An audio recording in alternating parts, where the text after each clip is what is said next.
এবার আগাম জামিনের আবেদন জানিয়েছেন বিদায়ী তৃণমূল কাউন্সিলর অনন্যা বন্দ্যোপাধ্যায়।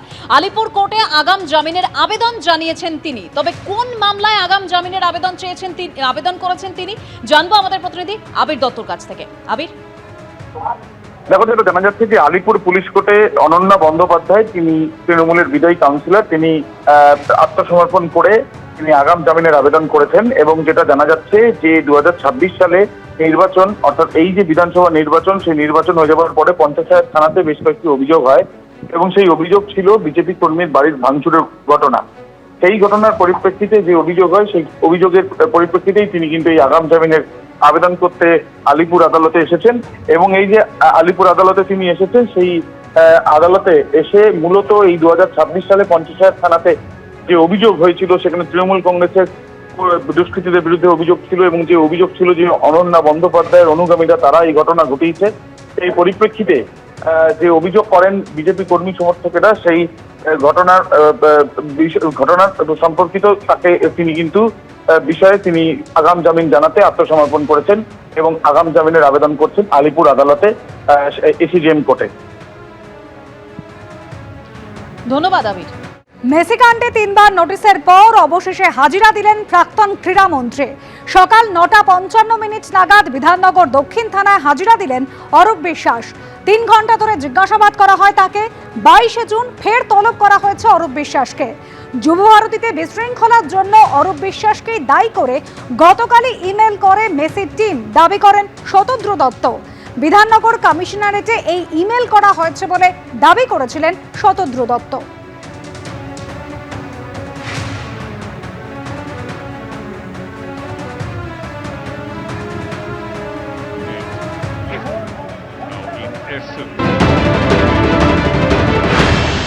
এখন সাবজুডিস, আমি এই বিষয়ে কোনো কথা বলবো না, যা বলার কোর্টে বলবো।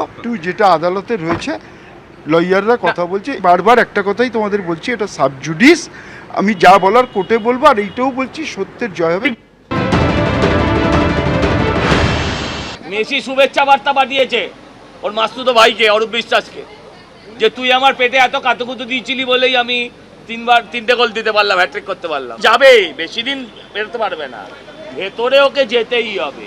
মেসির হ্যাট্রিক নিয়ে তো এটাই বলার যে তাদের মতো গুণী লোকেরা ভালো কাজে হ্যাট্রিক করে, আর এই অরূপ বিশ্বাসের মতো পাপীরা তারা অপরাধের হ্যাট্রিক করে। তফাৎটা আলাদা রকম, সবাই জানে। দলের অন্দরের সমস্যার কথা তুলে ধরে ব্যাংকে চিঠি লিখে দলের অ্যাকাউন্ট ফ্রিজ করার আবেদন জানিয়েছেন তৃণমূলের কোষাধ্যক্ষ অরূপ বিশ্বাস। আর এই বিষয়কে কটাক্ষ করে সজল ঘোষ আর রুদ্রনীল ঘোষ কি বলছেন শুনুন। ও লাইন নিয়েছে মোদিজি, একটুখানি লাইনটা একটু ডিফারেন্ট, जब खाने नहीं पाऊंगा तब किसी को खाने नहीं दूंगा, ভালো লাইন। হঠাৎ করে ওই কি ফান্ড টান্ড এইসব ব্যাপারে সই করতে বেরিয়ে এলো। ওই ছোটোবেলায় একটা কথা আমরা শুনেছিলাম, এইটা যেখানে সেইটা সেখানে। তো তেমনই আর কি, অরূপ বিশ্বাস প্রমাণ করলেন ফান্ড যেখানে উনিও সেখানে। এইচডিএফসি ব্যাংকের সেন্ট্রাল প্লাজা শাখায় চিঠি লিখে সর্বভারতীয় তৃণমূল কংগ্রেসের অ্যাকাউন্ট ফ্রিজ করার জন্য আবেদন জানালেন তৃণমূলের কোষাধ্যক্ষ অরূপ বিশ্বাস। দলের অ্যাকাউন্টে সব লেনদেন বন্ধ করার আবেদন জানিয়েছেন তিনি। অরূপ বিশ্বাসের চিঠিতে এবার নতুন করে সংকটে পড়ল কালীঘাট তৃণমূল। অরূপ বিশ্বাস তৃণমূলের কোষাধ্যক্ষ হিসেবে ব্যাংকের কাছে আবেদন জানিয়েছেন। দলের মধ্যে ব্যাপক গন্ডগোল চলছে, সাংসদদের অনেকে দল ছেড়ে দিয়েছেন, আবার বিধায়কদের মধ্যে অনেকে বিদ্রোহ ঘোষণা করেছেন। এই পরিস্থিতিতে দলের কর্তৃত্ব কার হাতে থাকবে তা নিয়ে বিবাদ চলছে। ফলে কে ব্যাংক অ্যাকাউন্ট পরিচালনা করবে তা নিয়েও অনিশ্চয়তা তৈরি হয়েছে। এমনকি অরূপ বিশ্বাস তাঁর চিঠিতে দলের অফিসে তাঁর সই করে রাখা ব্যাংক চেকগুলির অপব্যবহার হতে পারে বলেও আশঙ্কা প্রকাশ করেছেন। তাই এই অবস্থায় দলের অ্যাকাউন্টকে সুরক্ষিত রাখতে সমস্ত লেনদেন বন্ধ রাখা হোক, না হলে আরও জটিলতা তৈরি হতে পারে। ফলে যতক্ষণ দলের মধ্যেকার সমস্যার সমাধান না হচ্ছে ততক্ষণ পর্যন্ত সব ধরনের লেনদেন বন্ধ রাখার আবেদন তিনি ব্যাংক কর্তৃপক্ষের কাছে জানিয়েছেন। ওয়াকিবহল মহলের ধারণা, অরূপ বিশ্বাসের এই চিঠিতে নতুন সমস্যায় পড়ল কালীঘাট তৃণমূল। এমনিতেই ভোটের পর দল ভেঙে খান খান। মমতা বন্দ্যোপাধ্যায়, অভিষেক বন্দ্যোপাধ্যায়ের নেতৃত্ব দলের মধ্যে চ্যালেঞ্জের মুখে। তার উপর এবার কয়েকশো কোটি টাকা তহবিল নিয়েও তৈরি হলো নতুন সংকট।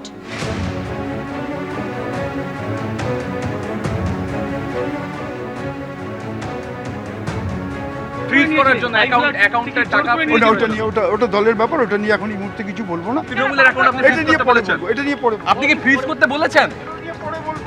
তৃণমূল বলছে আপনি আর কোষাধ্যক্ষ নেই। এটা পরে বলবো। আপনাকে কি দল এই সময় তাহলে বিপদে ফেলে দিল? না পরে বলবো। সর্বভারতীয় তৃণমূল কংগ্রেসের ব্যাংক অ্যাকাউন্ট ফ্রিজ করার জন্য আবেদন তৃণমূলের কোষাধ্যক্ষ অরূপ বিশ্বাসের। দলের অ্যাকাউন্টে সব ধরনের লেনদেন বন্ধ রাখার জন্য তিনি আবেদন জানিয়েছেন। অরূপ বিশ্বাসের এই চিঠিতে এবার নতুন করে সংকটে কালীঘাট তৃণমূল। অরূপ বিশ্বাস তিনি তৃণমূলের কোষাধ্যক্ষ হিসেবে ব্যাংকের কাছে আবেদন জানিয়েছেন যে দলের মধ্যে গন্ডগোল হচ্ছে, অনেক সাংসদ তারা দল ছেড়ে দিয়েছেন, বিধায়কদের মধ্যে অনেকেই বিদ্রোহ ঘোষণা করছেন। আর এই পরিস্থিতিতে দলের কর্তৃত্ব কার হাতে থাকবে তা নিয়ে যখন বিবাদ চলছে, কে ব্যাংক অ্যাকাউন্ট পরিচালনা করবেন তা নিয়ে অনিশ্চয়তা তৈরি হয়েছে। অরূপ বিশ্বাস তার চিঠিতে দলের অফিসে তার সই করে রাখা ব্যাংক চেকগুলির অপব্যবহার হতে পারে বলেও আশঙ্কা প্রকাশ করেছেন। দলের অ্যাকাউন্টকে সুরক্ষিত রাখতে সমস্ত লেনদেন বন্ধ রাখা হোক, না হলে আরও জটিলতা তৈরি হতে পারে। ফলে যতক্ষণ দলের মধ্যেকার সমস্যার সমাধান না হচ্ছে ততক্ষণ পর্যন্ত সব ধরনের লেনদেন বন্ধ রাখার আবেদন তিনি ব্যাংক কর্তৃপক্ষের কাছে জানিয়েছেন।